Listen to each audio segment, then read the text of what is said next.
zahtevajte od njih, da cvetni prah v bistvu ali pravilno sušijo ali pa zamrznjeno uživajte. Za en teden si ga pa daš potem v hladilnik, ne, da vsak dan ne greš v zamrzovanje. Cvetni prah, ki ga uživate, morate v bistvu namočiti, ker on ima kakor en storžek zgleda, če bi ga gledal pod povečevalno, povečevalno steklo bi ti pokazalo. In on se more, te luske se morajo razpreti, kakor pri storžu, ki izpadajo potem semena, ne? Da sploh naše telo kaj ima od tega. Tako da ga namočite v jogurt recimo zvečer, pa še kakšno sadje dajte v jogurt zvečer, pa kakšne oreščke in to potem zjutraj použijte. Najbolje v bistvu lan ali pa kakšni orehi, ker drugi oreščki vsebujejo kar veliko omega-6, ki jih pa že tako z vsakdanjo prehrano dosti použijemo. Tako, se pravi, tukaj noter smo dali, ste videli, smo dali fige, pa lan smo zmleli, pa orehe. Tukaj damo še oves zmlet in malo kokosa. Zdaj pa tole je še presuho, ne? To zdaj mi ne moramo spremeniti v ene krogelce, kar je naš namen. In bomo uporabili še malo maščobe. Zdaj, v tej knjigi zelo propagirajo uporabo kokosove maščobe, ki je v bistvu čvrsta maščoba, ki tudi lastnost čvrstih maščob pa je, da vsebujejo nasičene kisline in nasičene maščobne kisline in jih to tudi dela zelo trajne. Če mi tele krogelce želimo za dalj časa pripraviti, ne bomo dodajali nekega olja ali pa surovega masla, ampak bomo v bistvu ali dali več oreščkov, ki bojo naredili to zmes mazavo, ali pa bomo dodali ali kokosovo maščobo ali pa kakavovo maslo, ali pa, če bi pa želeli se opirati na naše stvari, ki tukaj zrastejo, pa ne bomo dajali recimo sala v tole, se pravi svinjske masti, ampak bomo dali ghee, oziroma po slovensko kuhano maslo. Tako da, evo, tole bojo zdaj krogelce, ki jih lahko povaljamo še v... Zdaj, če bi jaz imela tukaj eno desko, bi tole dala v en tak sval, pa ga potem narezala, bi šlo lažje. Tole bom pa imela majčkan v bistvu hrane za mojo kožo, ker vemo, da bi se lahko tudi samo kokosovo maščobo mazala, ne? V bistvu kot kremo. Da, je kar v redu tole. Tako. Prosim, imate kakšno vprašanja v zvezi s tem, kar smo se zdaj izgovarjali, kar sem govorila? Skušali narediti kruh od lanene moke. Ja. To da. Ja, lejte, ne, iz same lanene moke ne, to nisem probala. Sem pa probala lejte, verjamem, da se da, sam nisem še poskusila. Sem pa naredila ajdov kruh, se pravi brezglutenski kruh, v katerega sem pa dala laneno moko, zaradi tega, da je prvič vezala, ker je to kakor eno lepilo, gostilo in kvas. Tak kruh pa sem. A ste vi delal iz lanene moke mogoče? Eksperimentiral s laneno moko, ampak ni mi ratalo, nikoli. Ja. Lejte, lan kaj naredi, če ga boste vi dal vodo pa lan, bo ratala žolca, Ne uskaja. Lejte, tukaj v tem primeru je pač, pa tukaj tudi veliko maščob v lanu, če tudi zelo malo olja dobiš iz lanu, to lahko rečem, ampak ne vem, gledajte, nekaj moraš dati čez zraven.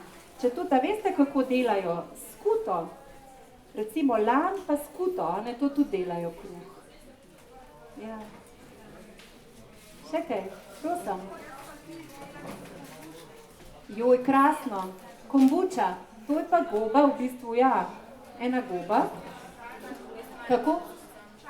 Čajna goba, ki za svojo razrast potrebuje pravi čaj, se pravi ne tak zeliščen, kot ga mi pač sami delamo, ampak potrebuje ta pravi čaj in sladkor.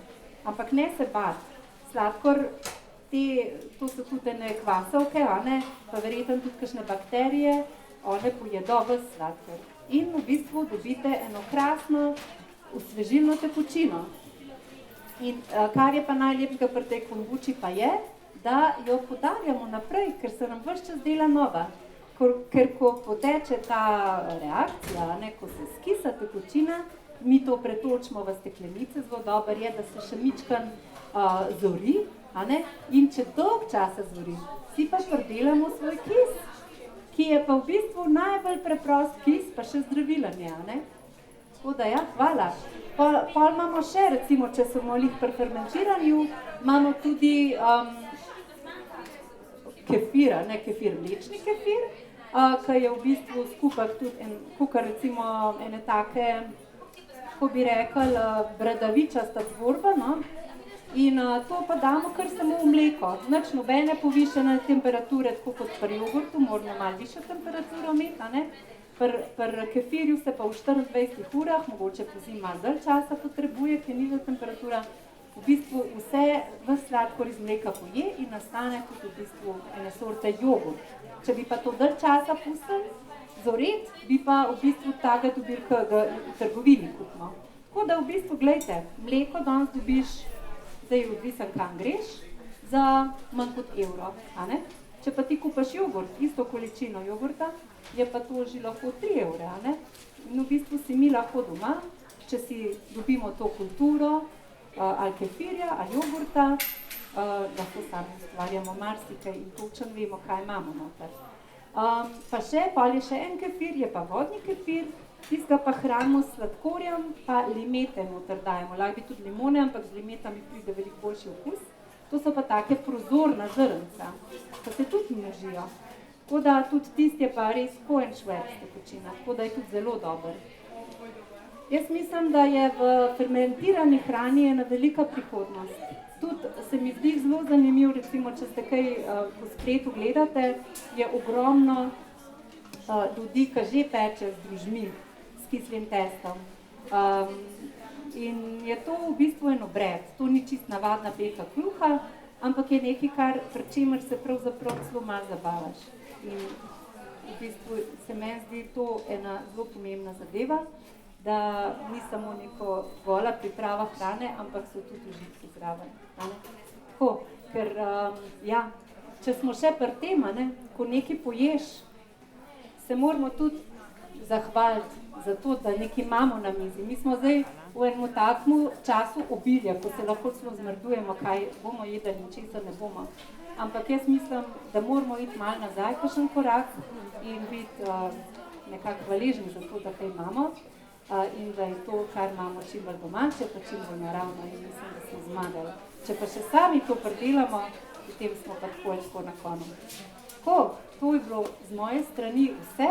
Tlele lahko probate tale kimči, to bi pravzaprav zelo pasal na kakšen kruh, lahko pa kar tako tudi probate. V bistvu je to ena taka stvar, ki ti na začetku ni prav všeč. Tle imate še za spit, lahko še malo, imamo tle še kozarčke, si lahko nalijete, hopla, nekaj pada. Ja, da je to sem povedala. No, tale kimči, ko je dovolj kisu, seveda tudi spada v hladilnik. Noter gre še česen pa čebula, ampak gledajte, ko je česen pozelenel.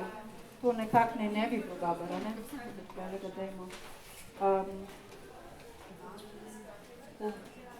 Pa probajte, magar z roko nimamo kakšnih žličk, imamo edin žličke.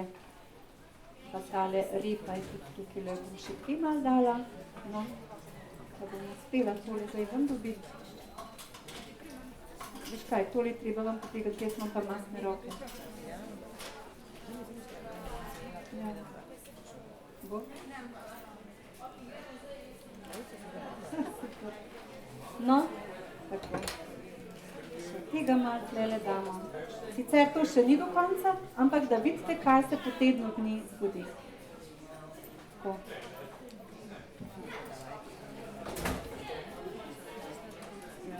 Ne bom prav preveč dala, ko ne vem, če vam bude všeč. Ampak je pa na poti, ni še končano. Kakšne se vam zdijo kroglice? No, evo, to je tudi nam izkusila lahko. Recimo, če greste nekam na pot, v službo, v hribe ali kar tako, je zelo dobro, da si kaj tako ustvarite. V bistvu ne rabiš veliko. Če nimaš drugega, da skup drži, pa daš med, ali karkoli takega. Tako da, glejte, jaz bi zdaj zaključila. Lahko bi še veliko povedala. Najdete me tukaj, najdete me v družini, kjer vsak teden v bistvu zveste kaj novega ali pa samo potrdite še svoje znanja. Lahko me tudi pokličete, pišete, vprašate. Tako da hvala vam za vaš čas, za vašo pozornost in srečno.